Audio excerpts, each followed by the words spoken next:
रूस ने हाल ही में भारत को क्रोनशटार्ड ओरियन नामक मीडियम ऑल्टीट्यूड लॉन्ग एंड्योरेंस यानी MALE unmanned aerial vehicle offer किया है। रिपोर्ट के अनुसार यह प्रस्ताव खास तौर पर ओरियन ई एक्सपोर्ट वेरिएंट पर केंद्रित है। रूस का यह ऑफर तीनों सेवा शाखाओं भारतीय सेना, नौसेना और वायुसेना के लिए 76 मेल यूएवीज की मांग को पूरा करने के उद्देश्य से है, ताकि इंटेलिजेंस, सर्विलांस और रिकॉनिसेंस के साथ साथ प्रिसिजन स्ट्राइक क्षमता को बढ़ाया जा सके। भारत आज आत्मनिर्भर भारत पहल के तहत रक्षा क्षेत्र में स्वदेशी विकल्पों को बढ़ावा दे रहा है। ऐसे में रूस का यह ऑफर टेक्नोलॉजी ट्रांसफर और स्थानीयकरण के विकल्प के साथ आया है। इसका मतलब है कि भारत इस यूएवी के कुछ हिस्सों का निर्माण और मेंटेनेंस देश में कर सकता है। इससे न केवल भारत रूस रक्षा संबंध मजबूत होंगे, बल्कि स्वदेशी विकल्प जैसे डीआरडीओ का तपस और आरोक यूएवी और पश्चिमी विकल्पों के साथ प्रतिस्पर्धा भी बढ़ेगी। ओरियन यूएवी का युद्ध रिकॉर्ड भी इसे विश्वसनीय बनाता है। सीरिया और यूक्रेन में इसके सफल संचालन ने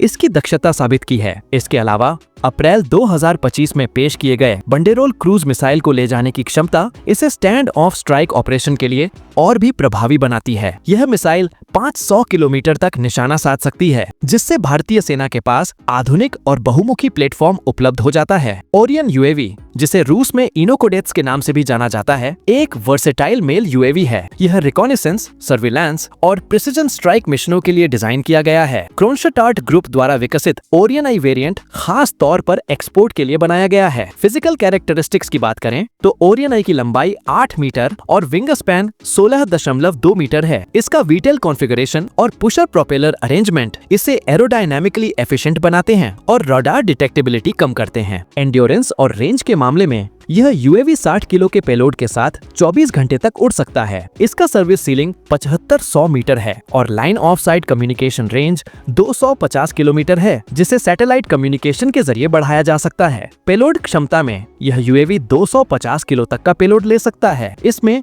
इलेक्ट्रो ऑप्टिकल और इंफ्रारेड कैमरे, लेजर टारगेट डिजाइनर और प्रिसिजन गाइडेड म्यूनिशंस शामिल हैं। ओरियन ई विभिन्न ऑपरेशनल रोल निभा सकता है। यह दिन और रात दोनों समय इंटेलिजेंस, सर्विलांस और रिकॉनिसेंस मिशनों, टारगेट एक्विजिशन और प्रिसिजन स्ट्राइक के लिए तैयार है। इसमें एडवांस्ड सेंसर और ऑटोमेटिक टारगेट रिकॉग्निशन सिस्टम शामिल हैं। इसकी एयर टू एयर ऑपरेशन की क्षमता, जो सीरिया में दिखाई गई थी, इसे दुश्मन के ड्रोन से निपटने में सक्षम बनाती है। यह इसे एक मल्टी रोल प्लेटफॉर्म बनाता है। रूस का यह ऑफर भारत के लिए टेक्नोलॉजी ट्रांसफर और स्थानीयकरण का विकल्प भी लेकर आया है। इसका मतलब है कि भारतीय रक्षा उद्योग इस यूएवी के कुछ हिस्सों का उत्पादन और मेंटेनेंस देश में कर सकता है। यह भारतीय रक्षा उद्योग को मजबूत करने और भविष्य में आत्मनिर्भरता की दिशा में बड़ा कदम साबित हो सकता है। ओरियन यूएवी की कीमत और डिलीवरी टाइमलाइन अभी आधिकारिक रूप से सामने नहीं आई है, लेकिन इसकी पेशकश भारतीय सशस्त्र बलों की मेल यूएवी जरूरतों के लिए एक मजबूत विकल्प प्रस्तुत करती है। इसका मुकाबला